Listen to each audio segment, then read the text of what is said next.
Today we talk about annoying product segmentation. How companies just remove feature Canon's famous for it. They have the hammer. We haven't even started the show. It's just the intro. You come in later. Don't worry about it. It's cool. RP, it's ahead of its time, really. It's small. I was looking for one. I'll probably get it.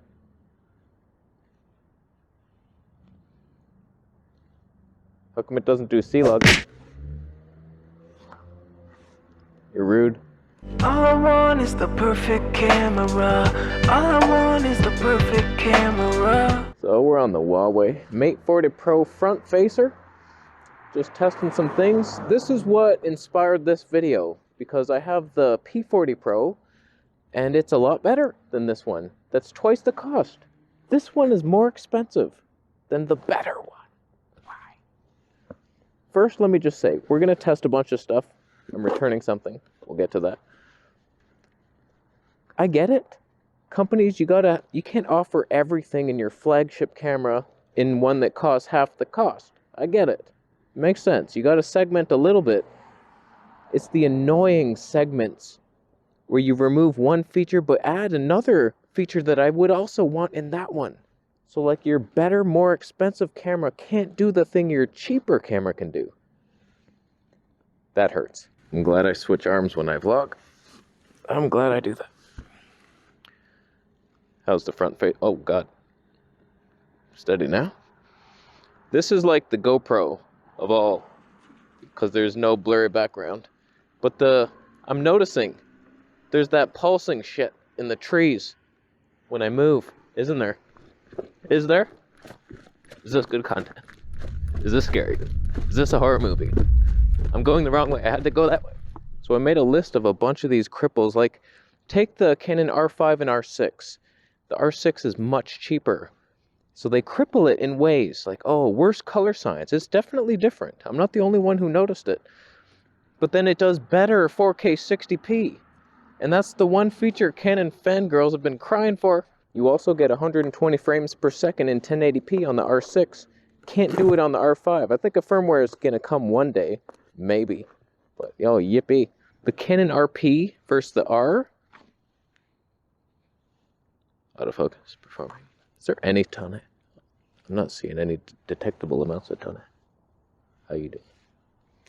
Zero tone on the front facer. That's bullshit. The RP, so much lighter and cheaper. Yay.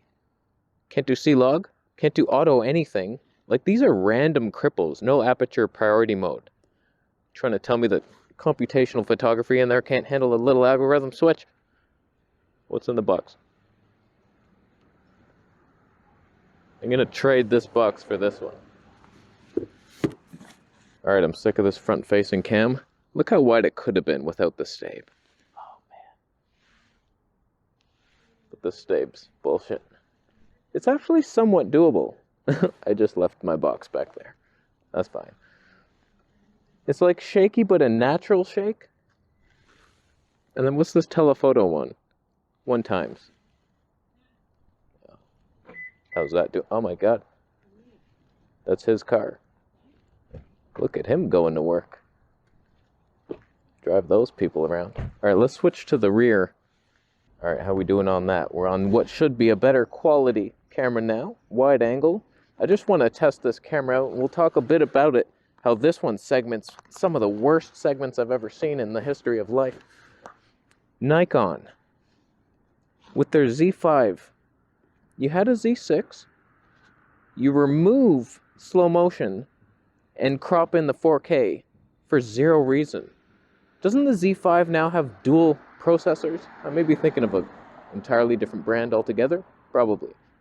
Don't quote me on that. But it has double card slots.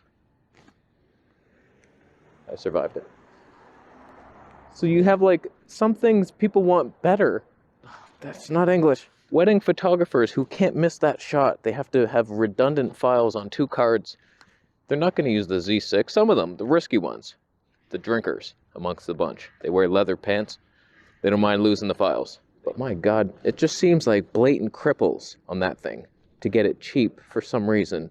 How do you like withhold software abilities if you have the same processor. It makes no sense. Fuji's pretty good at it.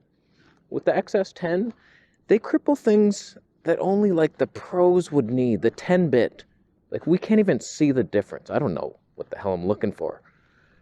They take out 10-bit, 4K 60, it's like, okay. But they still give you the 240 frames per second slow-mo. They don't cripple the autofocus. You get all the good files, DCI, 4K. Just the battery life. They cripple you on the battery hard. Little midget widget. And don't even get me started on Panasonic with their whole GH5, G9, GH5S debacle that plagued our hearts. And the G95 now, they add that into the mix. It's so many, like, you want the best stabe? Get the photo camera for video. Okay, no stabe? Best video ever? You need a gimbal, sorry. The G95, you get log. G9, 10-bit, no log. You gotta trade logs for bits on a Panasonic Hobo team. That ain't right. That ain't right. The G95, I would never recommend that thing because the G9 is so much better. But you have to pay for log. I'm still debating that one. Now that we've gone full manual with the Laowa, could use a little log in our heart. I have one due to the pork-related diet.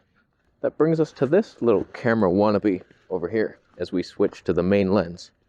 The quality increasing so hard. There's so many things on paper that just don't pan out.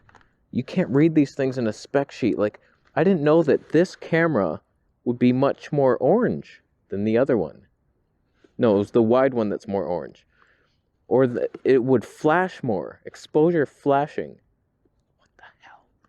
And they both say 18 mil on both phones. But this one's clearly not as wide as the other one. And this one that you're looking at now is also more narrow than the other one due to the digital stabe abilities.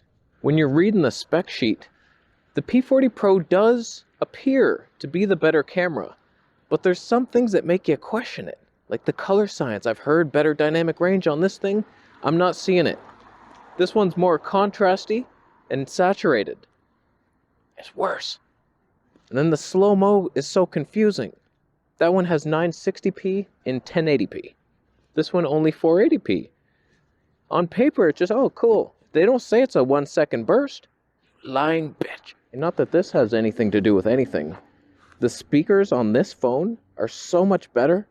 Like, it's such a better phone. The hardware, the software, everything inside screams, I'm the better phone, including the price tag. But then you take a couple pictures, you photograph your dog. He's walking with his tail between his legs when he realizes what you've done. I'll try to get some pigeon slow-mo with this thing, but I can't believe how much worse it is than the P40 Pro. Like, it crops in a lot more. There's nowhere, no spec sheet mentioned that. And the quality's much worse, and there's like flashing. In the 480p, it's so bad as to be unusable. If I had higher standards, I'm still going to use it today. Still. What the hell's your problem? All right, let me drop off this package. This is the Samyang 14mm Tony 2.8. It was okay, but it's Sony's fault. I can't see the peaking. So a manual focus lens that you can't ever tell if you're focusing right, it's not a good combo. And also those wide-angle adapters for the Voidy lander. I am so sorry, Flat Earth Santa, that I even touched your Voidy lens with that thing. I can't believe how soft it was. It looks so good on Sony's screen. You can't tell a damn thing on that. It's closed. Oh, it's family day. Oh, you piece of shit. Families, I hate you so much.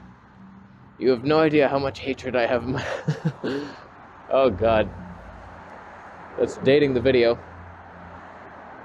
Now you know that I made this a couple weeks ago. I've been making a lot of videos lately. I got like 15 of them made. Take that. You ruined my life, family day. Let's go see if we can get some slow motion footage.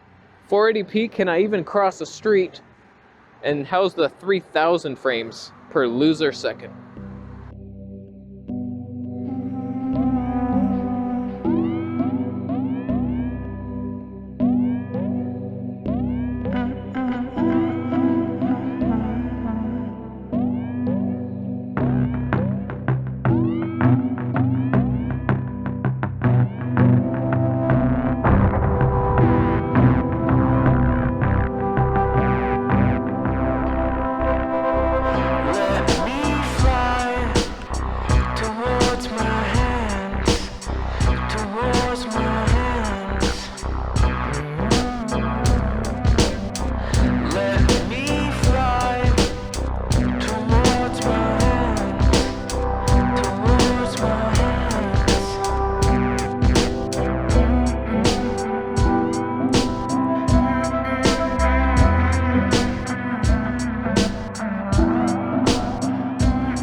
need to work on my framing. So many times I think I'm getting good slow-mo, and then I see the footage back and it's like, oh, I should have probably paid attention to what was in the background. Just ugly stores, and I suck at my job. That's all we know for sure. But I am pretty disappointed in this Mate. Worse autofocus, worse stepping, terrible slow motion, jumpy, skippy, weird shit, and so much more money. We're in 4K 60p just for a second so I can tell you about the 10-minute recording limit that wasn't on the spec sheet, and it's that 480p is almost impossible. I put a 2-second timer and then start running. It's so short. It's terrible. That needs to be a 2-second burst and we could work with it. And the first intro was the front-facing cam slow-mo. I couldn't believe how bad the 240p was in the rear cam. I imagine it's only worse in the front-facer. So, disappointment has reached our hearts once again. Thank you for watching the episode and crying with me as you buy a Camera Conspiracies t-shirt to comfort me. Subscribe for more videos. I'll see you next.